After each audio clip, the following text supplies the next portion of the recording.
Baiklah, bahasa adalah jiwa dan bangsa.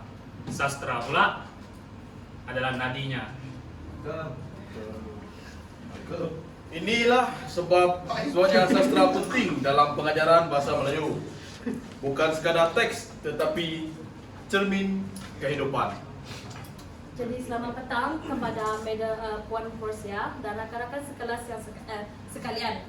Jadi petang ini kami akan membentang untuk soalan pertama, iaitu konsep sastra dalam pengajaran bahasa Melayu serta cara untuk mengaplikasikan dan kepentingan sastra dalam bilik darjah.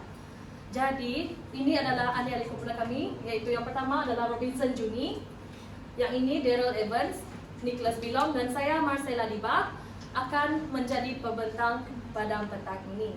Jadi saya serahkan untuk yang seterusnya kepada Robinson. Baiklah, sebelum kita meneruskan sesi pembentangan kita, saya mau kita tahu dulu maksud umum sastra. So, sastra merupakan seni bahasa yang menggambarkan kehidupan, emosi, dan juga nilai kemanusiaan. Dalam konteks pendidikan pula, sastra membantu memperkaya bahasa, membentuk sasya, dan menyemai nilai budaya. Bagi karyawan, sastra ni merupakan salah satu cara mereka untuk menyampaikan karya mereka dari segi emosi, hasil kerja, dan cara mereka menyampaikan message sastra yang merupakan ada kaitan dengan nilai-nilai budaya. Next.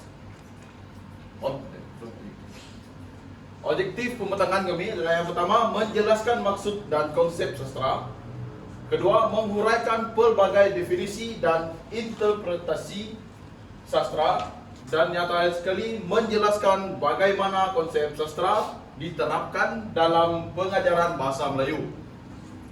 Baiklah, kita masuk kepada definisi sastra menurut pelbagai sumber dan juga tokoh. Yang pertama, sumber pertama daripada Kamus Dewan tahun 2015. Menurut Kamus Dewan, sastra merupakan hasil seni yang disampaikan melalui bahasa untuk menggambarkan keindahan dan pengalaman manusia. Namun, menurut tokoh Harun Matpiah tahun 2006, sastra ialah ciptaan seni yang menggunakan bahasa untuk menzahirkan fikiran dan emosi manusia. Dan yang terakhir sekali adalah Samad Said.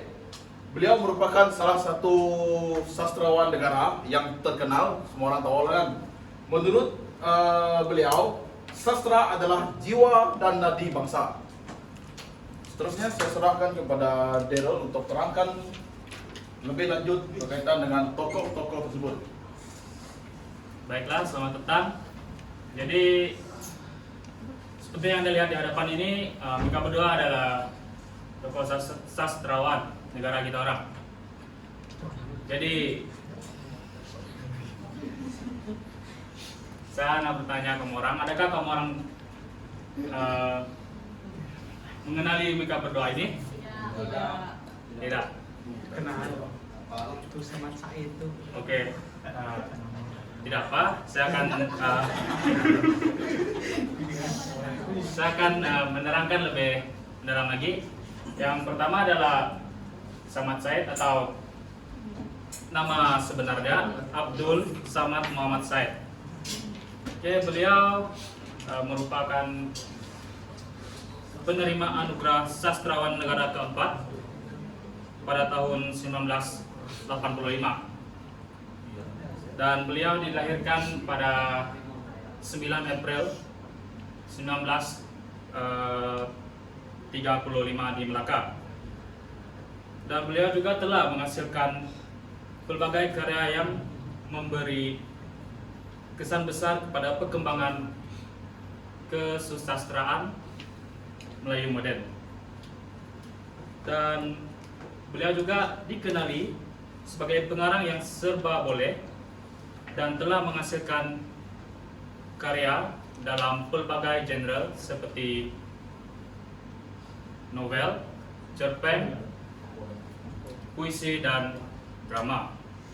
Salah satu contoh karya yang terkenal yang dihasilkan oleh beliau adalah novel yang bertajuk Salina, di mana novel ini dianggap sebagai novel Melayu modern yang sangat penting dan diterjemahkan kepada beberapa bahasa. Dan sumbangan besar beliau terhadap dunia sastra di Malaysia adalah beliau merupakan ikon dalam kesusastraan Malaysia yang sentiasa mengangkat kisah manusia dan kemanusiaan. Karena beliau dikenali dengan gaya penulisan yang puitis dan mendalam. Yang kedua pula adalah Dato' Usman Awang atau nama penuhnya Wan Usman Wan Awang.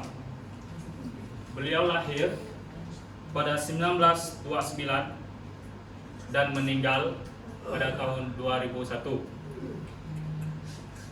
Karya-karya beliau telah mencorakkan dunia sastra tanah air kita serta memberi sumbangan besar kepada perkembangan bahasa dan budaya Melayu.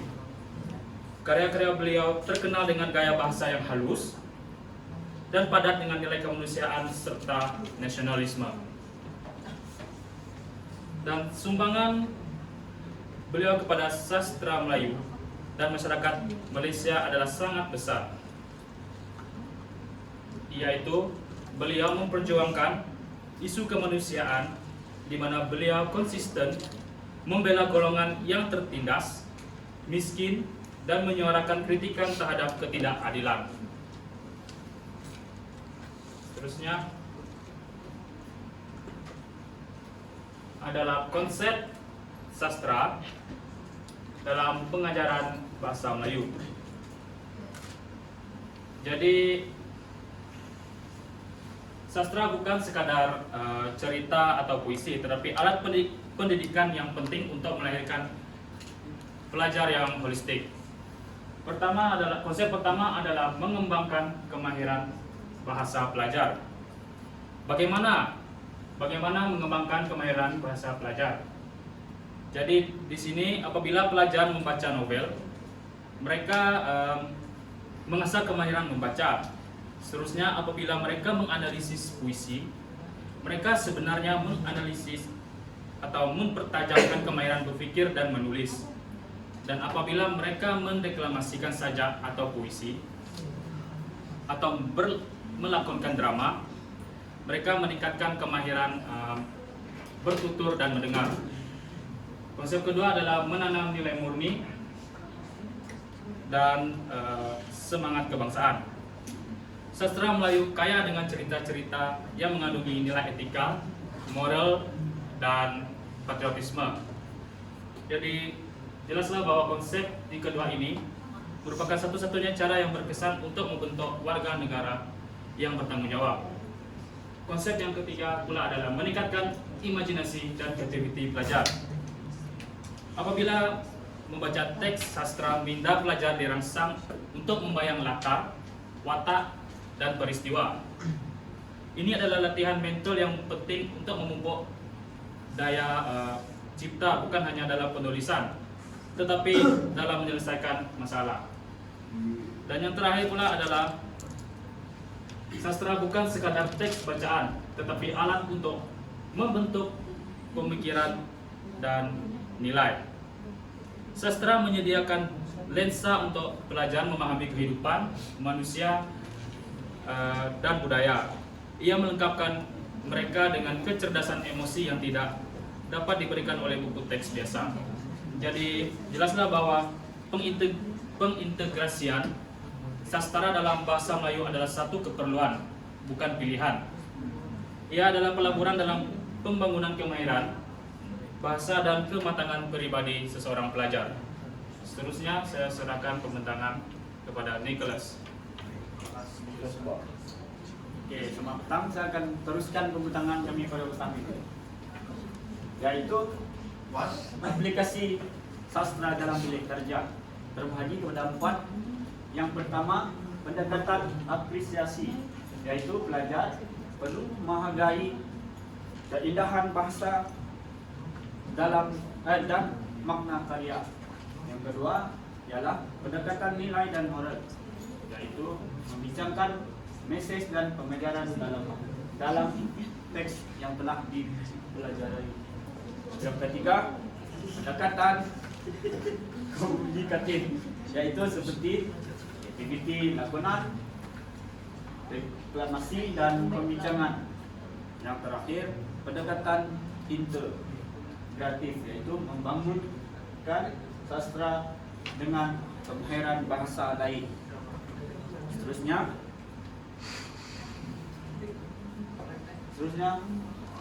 contoh-contoh aktiviti pengajaran sastra. Yang pertama, puisi. Contoh aktiviti seperti deklamasi sajak tanah air. Kemahirannya seperti sebutan dan intonasi. Yang kedua, cerpen. Contoh aktiviti cerpen, menulis semula pengakhiran cerita. Kemahirannya pula menulis secara kreatif. Yang ketiga, drama. Aktiviti yang dilakukan ialah lakonan mini berdasarkan teks yang dipelajari.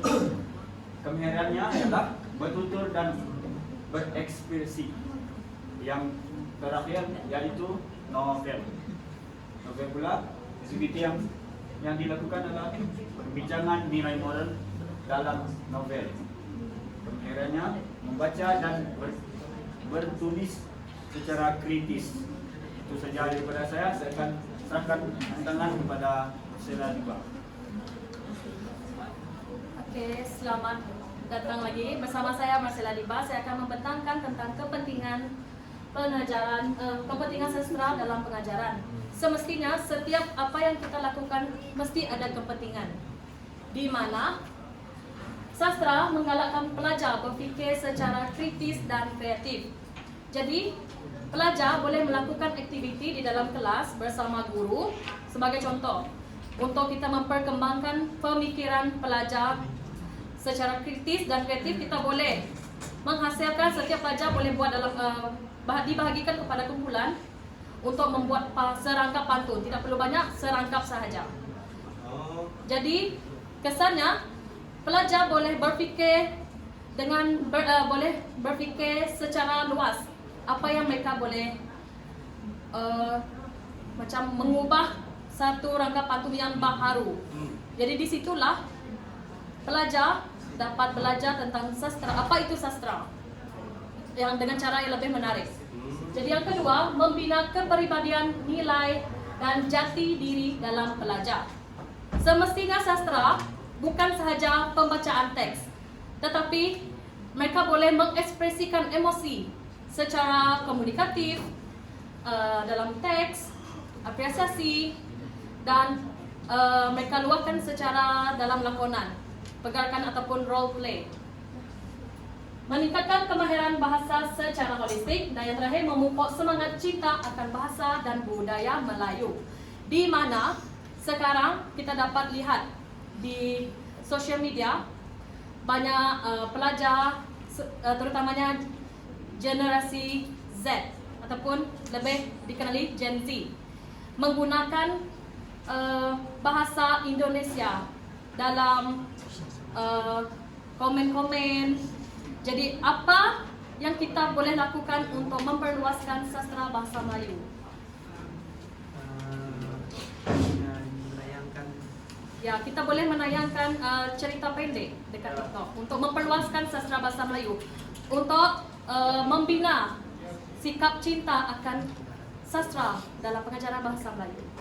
Jadi yang terakhir ialah, saya akan simpulkan bahawa konsep sastra bukan sekadar kajian karya ataupun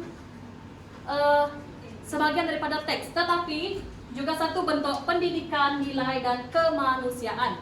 Sebab seperti yang dibentangkan oleh Daryl tadi, bahawa tokoh-tokoh telah membuat satu novel di mana terdapat nilai yang kita pelajari, yaitu nilai kemanusiaan. Contohnya seperti novel Salina, dia lebih kepada macam reality, di mana orang bawahan yang miskin diperlakukan. Sebab cerita Salina itu dia asalnya adalah masa Perang Dunia yang Kedua, di mana budaya Melayu, mereka menceritakan kisah sejarah budaya Melayu dalam satu novel. So balik nanti kamu orang bolehlah baca dalam website ka, ada je pasal Salina. So pengajaran sastra yang kreatif membentuk pelajar berbahasa indah dan berjiwa halus. Sebab itulah sebelum pembentangan, Daryl dengan Robinson telah membuka bicara dengan emosi mereka sendiri, di mana mereka lebih bersemangat sebelum mereka membentang. So itu adalah satu contoh yang mudah untuk kita bina diri kita secara emosi, bahawa sastra itu bukan sekadar teks. Dan yang terakhir, guru. Kita sebagai guru berperanan sebagai jambatan antara ilmu, seni dan nilai dalam pendidikan bahasa Melayu. Jadi seterusnya, apa yang telah kami sampaikan bukan sekadar cakap kosong, tapi kami buktikan bahawa sastra mempunyai fakta dan bukti dalam sumber rujukan. Jadi itu sahaja daripada kumpulan kami.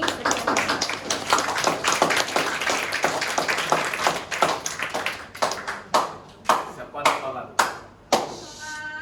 Siapa ada soalan? Kenapa ya? Soalan? Ada soalan nggak? Si soalan nggak? Tunggu. Yang membentang nak bertanya soalan. Saya mau tanya. Ada soalan untuk Emros. Oke, boleh lah. Tadi kan saya ada cakap pasal contoh. Oke, contoh. Aktiviti pembelajaran Novel, drama. Oke. Apa semua contoh? Contoh apa tuh? Yang kamu bisa dari kak? Ada empat kan? Ada novel, drama, cerpen dengan puisi. Betul kan? Betul. Nah. Boleh nggak? Soalan terbuka. Terbuka. Baca tadi saya ada sebut sumber dan juga tokoh. Sumber dan tokoh. Sumber itu dari mana dan tokoh itu siapa? Amai. Sama Said. Lagi tentu.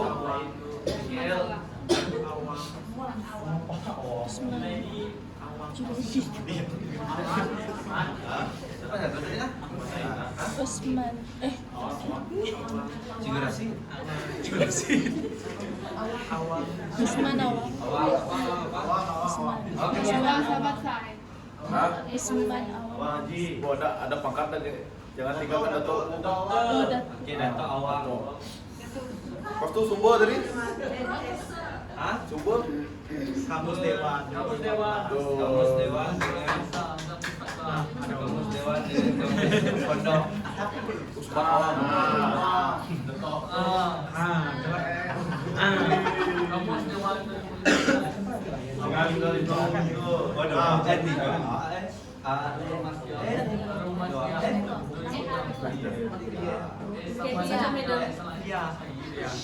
Terima kasih. Itu saja dari kami, Madam.